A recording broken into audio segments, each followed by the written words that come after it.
وہ لوگ جو آئین کو نہیں مانتے، جو جمہوریت پہ یقین نہیں رکھتے، جن کو آپ کہتے ہیں جی انتہا پسند یا ملیٹنٹ، تو اس قانون نے ان کے ہاتھ مضبوط کیے ہیں، اور اس قانون سے پاکستان میں نفرتیں بڑھیں گی، اس قانون سے پاکستان میں انتہا پسندی بڑھے گی، جمہوریت اور آئین سے لوگوں کا اعتماد اٹھے گا، اور جس معاشرے میں جمہوریت اور آئین سے عام آدمی کا اعتماد اٹھ جاتا ہے تو آپ اس معاشرے کو خانہ جنگی کی طرف دھکیل دیتے ہیں۔ تو یہ قانون جو ہے یہ پاکستان کو خانہ جنگی کی طرف دھکیل رہا ہے۔ بظاہر آپ کہتے ہیں کہ ہم نے تو فیک نیوز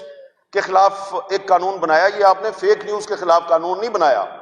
یہ آپ نے پاکستان کے آزاد صحافیوں اور اپوزیشن کے خلاف قانون بنایا ہے۔ آپ کا ٹارگٹ اپوزیشن کی ایک پارٹی یا دو تین پارٹیاں ہو سکتی ہیں، لیکن اس چکر میں آپ نے پورے پاکستان کو ٹارگٹ بنا لیا۔ تو اس لیے یہ قانون اور اسلامک ریپبلک آف پاکستان کیناٹ کو ایگزسٹ، یہ ساتھ ساتھ نہیں چل سکتے۔ یا تو آپ کو یہ قانون واپس لینا ہوگا یا پھر آپ کے خلاف کھلی جنگ ہوگی۔ آج یہ یہاں پہ ہماری مہمان ہے، اور میں مولانا فضل الرحمان صاحب کو، جناب محمود خان اچکزئی صاحب کو، سینیٹر علامہ ناصر عباس صاحب کو، دنیش کمار صاحب کو، اسٹیج پہ جتنے بھی میرے سینئرز بیٹھے ہیں ان سب کو یہاں پہ خوش آمدید کہتا ہوں۔ اور یقیناً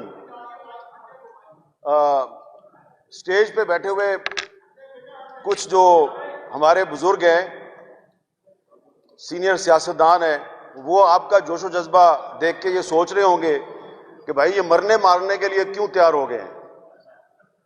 تو یقیناً آپ سے کوئی چیز چھپی ہوئی نہیں ہے، لیکن آپ کو صرف یہ عرض کرنا ہے کہ یہ جو قانون آیا ہے پیکا ترمیمی بل 2025،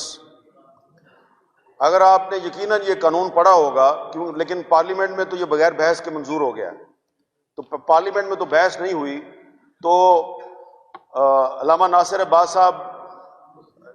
سینیٹر ہیں، اگر وہ اس کو پڑھیں، جناب اچکزئی صاحب، مولانا صاحب، اور خاص طور پہ میرا بھائی دنیش کمار، وہ اس کو غور سے پڑھیں اگر،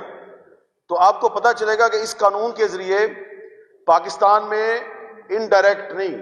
ڈائریکٹ مارشل لا نافذ کر دیا گیا۔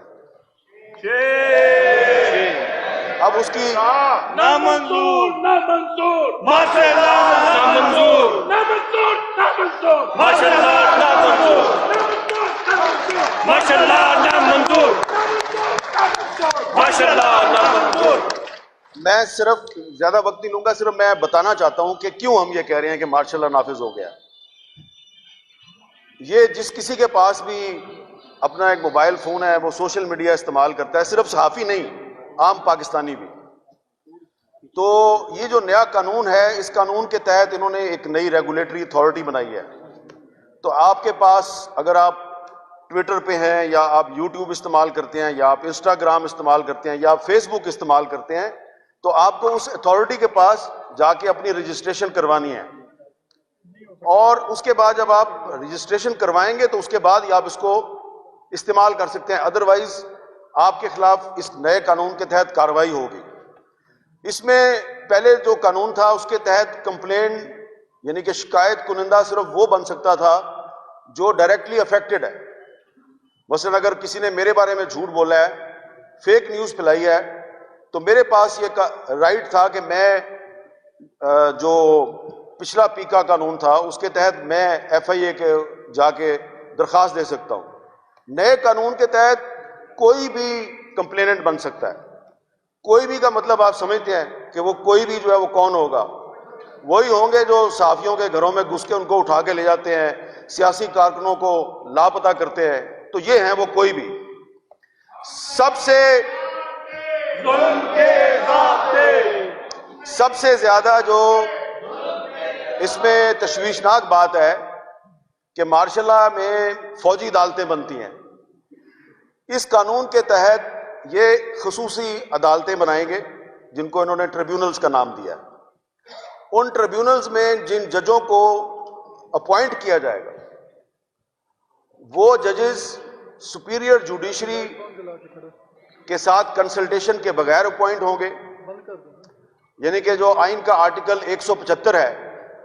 جو کہ ججز کی اپوائنٹمنٹ کا ایک طریقہ کار آپ کو بتاتا ہے، اس کی وائلیشن ہوگی، اور وہ ایسے جج ہوں گے کہ حکومت اگر ان سے غیر مطمئن ہے، فیڈرل گورنمنٹ، تو کسی بھی وقت اس جج کو اس کی نوکری سے فارغ کیا جا سکتا ہے، کیونکہ وہ 175 کے تحت اپوائنٹمنٹ نہیں ہوئی، تو جس طرح ججز کو ریموو کرنے کا ایک آئینی طریقہ کار ہے، وہ اس طرح سے ریموو نہیں ہوں گے۔ فیڈرل گورنمنٹ ہی ان کی اپوائنٹنگ اتھارٹی ہے، اور اگر کسی جج صاحب نے حکومت کی مرضی کا فیصلہ نہیں دیا تو حکومت اس کو فارغ کر دے گی۔ تو یہ قانون جو ہے یہ صرف عام پاکستانیوں اور صحافیوں کے خلاف استعمال نہیں ہوگا، بلکہ اس قانون کے ذریعے ایک پیرلل جوڈیشری قائم کر دی گئی ہے، اسپیشل کورٹس جن کو انہوں نے ٹریبیونلز کا نام دیا ہے۔ تو اب اس قانون کو مختلف ہائی کورٹس میں بھی چیلنج کیا گیا ہے، ایک درخواست سپریم کورٹ میں بھی ہے، لیکن لگتا یہ ہے کہ عدالت سے شاید ہمیں انصاف نہ ملے۔ تو اگر عدالت سے انصاف ملنے کی ہمیں امید بہت کم ہے، تو اس لیے پھر ہم جو ہے وہ پبلک فورمز پہ جا کے اس قانون کی مذمت کر رہے ہیں، اور ہم چاہتے ہیں کہ اس قانون کے خلاف پارلیمنٹ کے اندر اور پارلیمنٹ کے باہر ایک منظم تحریک چلائی جائے، کیونکہ یہ جو قانون ہے یہ نہ صرف یہ کہ آئین پاکستان کے بہت سے جو آرٹیکلز ہیں اس کی خلاف ورزی ہے، بلکہ یہ پارلیمنٹ کی بھی توہین ہے، کیونکہ پارلیمنٹ میں بغیر بحث کے اس کو منظور کیا گیا۔ یہ جوڈیشری کی بھی توہین ہے، اور سب سے بڑی بات یہ ہے کہ اس قانون کے ذریعے جو ریاست ہے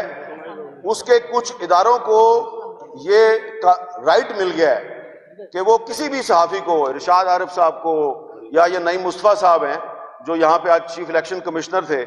تو وہ جو chief election commissioner of Pakistan میں بیٹھا ہوا ہے، وہ تو اتنا فیئر اینڈ فری الیکشن نہیں کروا سکتا جتنا نعیم مصطفیٰ نے کروا دیا۔ تو یہ نعیم مصطفیٰ صاحب جو ہیں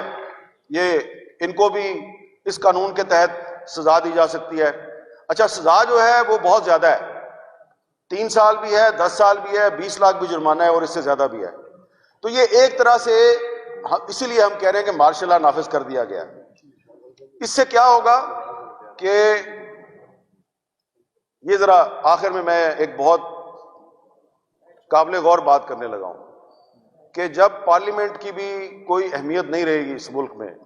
جب جوڈیشری بھی کمپرومائز ہو گئی، ٹھیک ہے جی، اور جمہوریت اور آئین سے بھی اعتبار اٹھ گیا کیونکہ غیر آئینی قانون ہے، تو پھر کیا ہوگا؟ پھر یہ ہوگا کہ وہ لوگ جو آئین کو نہیں مانتے، جو جمہوریت پہ یقین نہیں رکھتے، جن کو آپ کہتے ہیں جی انتہا پسند یا ملیٹنٹ، تو اس قانون نے ان کے ہاتھ مضبوط کیے ہیں، اور اس قانون سے پاکستان میں نفرتیں بڑھیں گی، اس قانون سے پاکستان میں انتہا پسندی بڑھے گی، جمہوریت اور آئین سے لوگوں کا اعتماد اٹھے گا، اور جس معاشرے میں جمہوریت اور آئین سے عام آدمی کا اعتماد اٹھ جاتا ہے تو آپ اس معاشرے کو خانہ جنگی کی طرف دھکیل دیتے ہیں۔ تو یہ قانون جو ہے یہ پاکستان کو خانہ جنگی کی طرف دھکیل رہا ہے۔ بظاہر آپ کہتے ہیں کہ ہم نے تو فیک نیوز کے خلاف ایک قانون بنایا، یہ آپ نے فیک نیوز کے خلاف قانون نہیں بنایا، یہ آپ نے پاکستان کے آزاد صحافیوں اور اپوزیشن کے خلاف قانون بنایا ہے۔ آپ کا ٹارگٹ اپوزیشن کی ایک پارٹی یا 2-3 پارٹیاں ہو سکتی ہیں، لیکن اس چکر میں آپ نے پورے پاکستان کو ٹارگٹ بنا لیا۔ تو اس لیے یہ قانون اور اسلامک ریپبلک آف پاکستان کیناٹ کو ایگزسٹ، یہ ساتھ ساتھ نہیں چل سکتے۔ یا تو آپ کو یہ قانون واپس لینا ہوگا یا پھر آپ کے خلاف کھلی جنگ ہوگی۔